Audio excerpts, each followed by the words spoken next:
السلام علیکم ورحمۃ اللہ وبرکاتہ۔ کیسے ہیں عزیز طلباء؟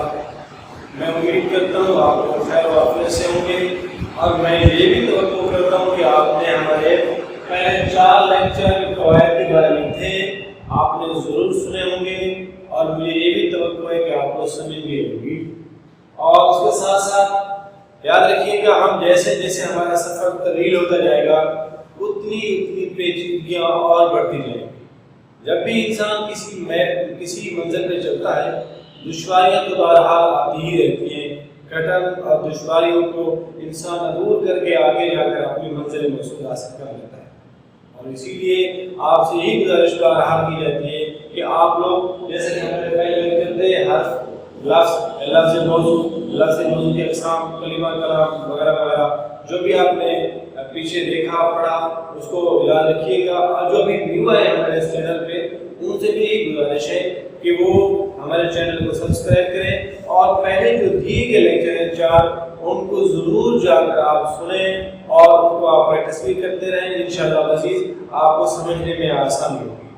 تو ایک شعر آپ کی نظر کرتا ہوں کہ اپنے طلباء کی نظر ڈاکٹر محمد غالب اقبال صاحب کا ہے کہ پھلا پھولا رہے یارب چمن میری امیدوں کا، پھلا پھولا رہے یارب چمن میری امیدوں کا، جگر کا خون دے دے کر یہ بوٹے میں نکالے ہیں۔ جی آئیے عزیز طلباء اپنے عام مقصد کی طرف بغیر ٹائم ضائع کیے آتے ہیں۔ جی دیکھیں، ہم نے یہاں اس میں معرفہ اور اس میں نکرہ تک تو پڑھ لیا تھا، لیکن اس میں معرفہ کی اقسام ہم نے تفصیل کے ساتھ نہیں پڑھی تھی، اور اس میں نکرہ تو بہرحال ابھی رہتا ہی ہے۔ اس کا آئندہ لیکچر میں انشاءاللہ عزیز آپ کو تعارف کے ساتھ ساتھ پوری ڈیٹیل کے ساتھ بتایا جائے گا۔ ابھی کچھ ہم صرف کا کر رہے ہیں، نحو ابھی بہرحال رہتا ہے سر۔ اب آتے ہیں اس میں معرفہ کی اقسام، اس میں معرفہ کی اقسام، اس میں علم، اس میں ضمیر، اس میں اشارہ، اور اس میں موصول یا غیر موصولہ بھی ہے، ضمیر غیر موصولہ بھی ہیں، یہ اس میں معرفہ کی اقسام ہے۔ آپ ان کو ذرا یاد رکھیے گا، اس میں معرفہ کی اقسام کتنی ہیں؟ 4 اقسام ہیں۔ اس میں علم، اس میں ضمیر، اس میں اشارہ، اور اس میں موصول یا ضمیر غیر موصولہ۔ سب سے پہلے اس میں پہلی قسم ہے اس کی طرف آتے ہیں، اس میں علم۔ اب اس میں علم ہے کیا چیز، اس کی طرف دیکھ لیجیے گا۔ اس میں علم یہ ہے کہ وہ اسم جو کسی خاص شخصیت کے خاص نام کو ظاہر کرے، وہ اسم جو کسی خاص شخصیت کے خاص نام کو ظاہر کرے اسے اس میں علم کہتے ہیں۔ جیسے کہ ابراہیم خلیل اللہ، ابراہیم علیہ السلام، ابراہیم خلیل اللہ، شمس العلماء، عیسیٰ بن مریم وغیرہ وغیرہ، یہ اس میں علم ہے۔ اب جب ہم اس میں علم کی اقسام کی طرف آئیں گے تو ان کی اب دیکھیں گے، آپ تو کہیں گے یہ تو خطاب ہے، لقب ہے وغیرہ وغیرہ، لیکن جب ہم ان کو پڑھیں گے تو اس خطاب کے بارے میں آپ اس میں لگیں گے خطاب کیا ہوتا ہے، لقب کیا ہوتا ہے، تخلص اور ظروف کیا کیا ہوتے ہیں۔ آپ ادھر دھیان دیجیے گا، اس میں علم ہم نے ابھی اس کی تعریف پڑھی، ساتھ ہی اس میں علم کی جب ہم اقسام دیکھیں گے تو اس میں یہ ساری بات وضاحت کے ساتھ سامنے آ جائے گی۔ عزیز طلباء آپ ہمارے ساتھ جڑے رہیے، انشاءاللہ آپ کے فہم میں الفاظ لانے کی کوشش کی جا رہی ہے۔ سب سے پہلے اس کی قسم ہے لقب۔ لقب کیا ہوتا ہے؟ لقب یہ اس میں علم کی اقسام ہے، اس کو یاد رکھیے گا۔ اس میں علم جو ہے وہ اس میں معرفہ کی قسم ہے۔ اب لقب وہ خاص نام جو کسی خاص خوبی یا صفت کی وجہ سے مشہور ہوتے ہیں، وہ خاص نام جو کسی خاص خوبی یا صفت کی وجہ سے مشہور ہو جائے۔ جیسے کہ حضرت ابراہیم خلیل اللہ نے خانہ کعبہ کی تعمیر کی، حضرت ابراہیم خلیل اللہ نے خانہ کعبہ کی تعمیر کی۔ دوسرے کہ حضرت موسیٰ کلیم اللہ کو اللہ تعالیٰ سے ہم کلام ہونے کا شرف حاصل ہے۔ اب ان کو کلیم اللہ اس لیے کہا جاتا ہے کیونکہ انہوں نے اللہ رب العزت کے ساتھ ہم کلام ہونے کا شرف حاصل کیا تھا۔ حالانکہ ان کا اصل نام تو موسیٰ ہے، لیکن کلیم اللہ اس لیے بولا جاتا ہے کہ انہوں نے اللہ رب العزت کے ساتھ ہم کلام ہونے کا شرف حاصل کیا، یعنی کہ یہ خوبی تھی، کسی خوبی کی وجہ سے ان کو کلیم اللہ مشہور ہو گیا تھا۔ دیکھیں آپ اس کی تاریخ دیکھیں، وہ خاص نام جو کسی خاص خوبی یا صفت کی وجہ سے مشہور ہو جائے، خاص خوبی یا صفت کی وجہ سے مشہور ہو جائے، اسے ہم کہتے ہیں لقب۔ اب یہ ابراہیم خلیل اللہ علیہ السلام نے خانہ کعبہ کی تعمیر کی. اب خلیل اللہ اس لیے بنا کہ انہوں نے خانہ کعبہ کی تعمیر کی تو اللہ رب العزت کیا یا خلیل قرار پائے, اللہ رب العزت کے دوست قرار پائے. اور اسی کے ساتھ دوسرا ہے کہ خطاب یا اعزاز. یاد رکھیے گا خطاب یا اعزاز آج کے دور میں اعزاز کم ہے, بلکہ خطاب کم ملا کرتے ہیں, اعزاز زیادہ ہے. جیسے کہ فوجی اعزاز ملتے ہیں, نشان حیدر وغیرہ وغیرہ کے اعزاز ملتے ہیں. وہ اعزازی نام جو حکومت یا قوم کی طرف سے کسی شخصیت کو اس کی ملکی, قومی یا علمی و ادبی خدمات کے صلے میں دیا گیا ہو. تاریخ سے ملے گی دوبارہ دیکھیں گے کہ وہ اعزازی نام, حالانکہ خطاب بھی یا اعزاز بھی دونوں, وہ اعزازی نام جو حکومت یا قوم کی طرف سے کسی شخصیت کو اس کی ملکی علمی و ادبی خدمات کے صلے میں اسے دیا گیا ہو, اسے ہم خطاب کہیں گے یا اعزاز کہیں گے. آج کل اعزاز خطاب کم, اعزاز زیادہ ملتے ہیں. پہلے شمس العلماء کا خطاب ملا کرتا تھا, مولوی میر حسن صاحب کو ملا تھا, علامہ اقبال صاحب کے استاد محترم کو. جیسے قائد اعظم محمد علی جناح پاکستان کے بانی ہیں, ان کو حالانکہ ان کا نام تو محمد علی تھا, لیکن ان کو قائد اعظم اس لیے کہا گیا کہ پاکستان کے بانی ہیں اور عظیم لیڈر تھے. انہوں نے بکھری ہوئی قوم کو اکٹھا کیا, یکجا کیا جب ایک لیڈر کی ضرورت تھی, اور یہ حقیقی لیڈر بن کر سامنے آئے اور انہوں نے پاکستان کو ہندو سے اور انگریزوں سے چھین لیا تھا. یاد رکھیے گا ظالم سے حق ہمیشہ چھینا جاتا ہے, مانگا نہیں جاتا. اور اس کے ساتھ ہی سر سید احمد خان نے قوم کی بہت خدمت کی. سر سید احمد خان نے قوم کی بہت خدمت کی. ان کا سر سید احمد خان ان کو جو سر کا خطاب ملا یہ قوم کی خدمت کرنے کی وجہ سے ملا تھا.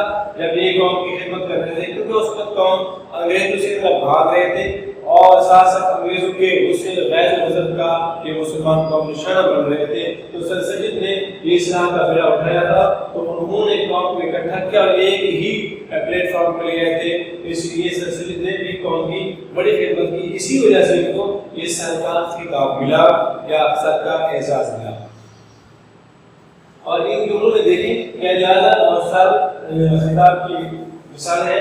یہ ایک ایسے نام ہے جو ان شخصیات کو ملکی علمی و ادبی خدمات کے سلے میں دے گئے تھے. یعنی انہوں نے اتنی خدمت کی جس کی وجہ سے یہ نام کمائے اور حکومت اور قوم کی طرف سے یہ نام عطا کیے گئے. اب آتے ہیں کنیت. کنیت کیا ہے؟ کنیت اصل میں یہ ہے کہ زیادہ تر نام عربوں میں مخصوص ہے, وہاں بولا جاتا ہے, لیکن ہمارے یہاں پاکستان میں پاک میں یہ تقریباً اس طرح نہیں بولا جاتا. پر ہم دیکھتے ہیں کہ وہ نام جو ماں باپ بیٹے یا بیٹی کے تعلق سے پکارا جائے, وہ نام جو ماں باپ بیٹے یا بیٹی کے تعلق سے پکارا جائے, اسے جیسے کہ عیسیٰ ابن مریم, نام تو ان کا عیسیٰ ابن مریم یعنی کہ مریم علیہ السلام کے بیٹے, اور رقیہ بنت محمد صلی اللہ علیہ وآلہ وسلم, حضرت رقیہ رضی اللہ تعالیٰ عنہ حضرت محمد صلی اللہ علیہ وآلہ وسلم کی صاحبزادی ہے اور یہ بنت کا مطلب بیٹی ہے. لیکن ہمارے یہاں اکثر بولا جاتا ہے کہ عقیل کے ابو, رانی کی اماں, یہ اس طرح کے الفاظ ہمارے پاکستان میں بولے جاتے ہیں, لیکن یہ مخصوص ہے جو اپنا کنیت یا کے یہاں زیادہ تر بولے جاتے ہیں. جیسے کہ اپنا ابو بکر صدیق, عمر بن خطاب وغیرہ اس طرح. اب آتے ہیں ہمارے پاس ہے تخلص. اس میں یاد رکھیے گا ہم اس میں علام کی ایک شامل پڑھ رہے ہیں, اس میں معرفہ بھی نہیں ہے. ابھی جسٹ اس میں علام ہے, اس کے بعد اس میں ضمیر ہے, اس میں اشارہ ہے, اس میں موصول, وہ اگلے لیکچر میں آپ کو ملے گی. آپ بچے ذرا اس میں کنفیوز ہو جاتے ہیں, ہم پڑھ کے آ رہے ہیں اور اس پہ ذرا دیکھ لیجیے گا اس میں علام کی ایک شامل آتی ہے. اور اس کے بعد تخلص. تخلص وہ مختصر سا نام ہوتا ہے جو شاعر اپنی شاعری میں اپنے اصل نام کی بجائے لاتے ہیں. یاد رکھیے گا تخلص شاعر خود ہی لکھا کرتا ہے, اس کا خود ہی تجویز کردہ نام ہوتا ہے, کسی اور کی طرف سے نہیں آیا جاتا. تخلص وہ مختصر سا نام جو شاعر اپنے کلام میں اپنے اصلی نام کی بجائے لاتے ہیں. جیسے کہ الطاف حسین حالی, ان کا نام تو الطاف حسین ہے لیکن حالی انہوں نے تخلص ہوتا ہے, یہ مختصر سا نام ہے. جیسے کہ اسد اللہ خان غالب, مرزا اسد اللہ خان غالب, ان کا پورا نام ہے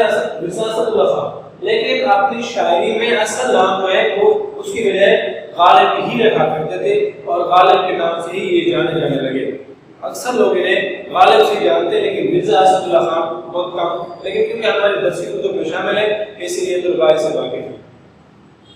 اس کے بعد پھر آتے ہیں عرف۔ عرف وہ خاص نام ہوتا ہے جو پیار، نفرت، محبت یا حقارت، یاد رکھیے کہ یہ لفظ محبت نہیں ہوتا بلکہ میم پہ زبر ہے محبت، وہ خاص نام جو پیار، محبت، نفرت یا حقارت کی وجہ سے کسی شخصیت کے اصلی نام کی بجائے مشہور ہو جائے۔ سمجھ لگ رہی نا؟ وہ خاص نام جو جو پیار، محبت، نفرت یا حقارت کی وجہ سے کسی شخصیت کے اصلی نام کی بجائے مشہور ہو جائے، اسے ہم کہیں گے کہ یہ عرف ہے۔ جیسے کہ انزی بہت مشہور کرکٹر تھا، انضمام الحق صاحب ہے، انضمام الحق ایک مشہور کرکٹر تھے نا، تو اس کو پیار سے انزی کہا کرتے تھے۔ انضمام الحق بہت مشہور کرکٹر تھا۔ اس کے بعد گڑیا کا سکون نہیں رہی، ماں باپ اپنی بیٹی کا پیار کے ساتھ نام رکھتے تھے، گڑیا سکون نہیں رہے گی، اس کا اصل نام کوئی اور ہوتا ہے، اس لیے وہ خاص نام ویسے بولتے ہیں پپو، ببلو، ایسے بھی الفاظ بولے جاتے ہیں۔ یہ وہ نام ہے جو حقارت، محبت یا نفرت کی وجہ سے اپنے اصلی نام کی بجائے مشہور ہو جائے۔ تخلص کا دوبارہ دیکھ لیجیے گا، ہم نے آج کا جو ہمارا چوتھا لیکچر تھا اس میں آپ نے دیکھا تھا، ہم نے کلمہ اور کلام تیسرے لیکچر میں ہم نے آپ کو اس کے بارے میں ڈسکس کی تھی۔ آج پھر ہم نے چوتھے لیکچر میں ہم نے اسم فعل حرف کے بارے میں دیکھا۔ ابھی جو ہمارا لیکچر چل رہا ہے یہ اسم بلحاظ معنی یعنی اسم معرفہ اور اسم نکرہ کے حوالے سے۔ ابھی ہم صرف محض اسم معرفہ کو ہی دیکھ رہے ہیں، اسم نکرہ ابھی تک ہم نے نہیں دیکھا۔ جب اس کی طرف آئیں گے تو اس کی بہت سی اقسام ہیں، اس کی ہم تعریف کریں گے۔ اور یاد رکھیے کہ اگر آپ لوگ ساتھ ساتھ جڑے ہوئے ہیں تو یہ آپ کے سمجھنے میں آسانی پیدا کرے گی، لیکن اگر آپ لوگ اس کے ساتھ بس وقتاً فوقتاً دیکھتے ہیں تو یہ آپ کے لیے بہت مشکل کا سبب بنے گا، کیونکہ یہ گرامر ہے، گرامر کو بیسک سے شروع سے لے کر آخر تک ساتھ ساتھ رہتے ہیں تو جا کر سمجھ میں آتا ہے۔ اور اس کے ساتھ ساتھ اگر آپ لوگ ہمارے اس چینل پر ابھی نئے آئے ہوئے مہمان ہیں تو آپ سے یہی گزارش کیجیے کہ آپ لوگ ہمارے اس چینل کو سبسکرائب کریں اور بیل آئیکن لازمی دبائیں تاکہ ہمارے ہر آنے والی نئی ویڈیو کا نوٹیفیکیشن آپ کی اسکرین پر سب سے پہلے ظاہر ہو جائے۔ پہلے آئیے، پہلے پائیے، اور آپ لوگ یہ ساتھ ساتھ ان کو دیکھتے رہیں گے تو انشاءاللہ العزیز آپ کی علم میں، آپ کے ادب میں، آپ کی تربیت میں بہت زیادہ فائدہ ہوگا۔ اور اس کے ساتھ ساتھ جو کچھ آپ کے سمجھنے میں اگر پیچیدہ محسوس ہو رہا ہے آپ کو تو ضرور کمنٹ سیکشن میں بتائیے گا۔ ہم اپنے طلباء و طالبات کے لیے ضرور ہم اپنے طلباء و طالبات کے لیے ہر وقت میسر ہی رہتے ہیں۔ ہم اپنے طلباء کو آسانیاں پیدا کرنے کے لیے ہم وقت کوشش میں لگے رہتے ہیں۔ اس کے ساتھ ہی مجھے محمد آصف کو اجازت دیجیے۔ السلام علیکم ورحمۃ اللہ وبرکاتہ۔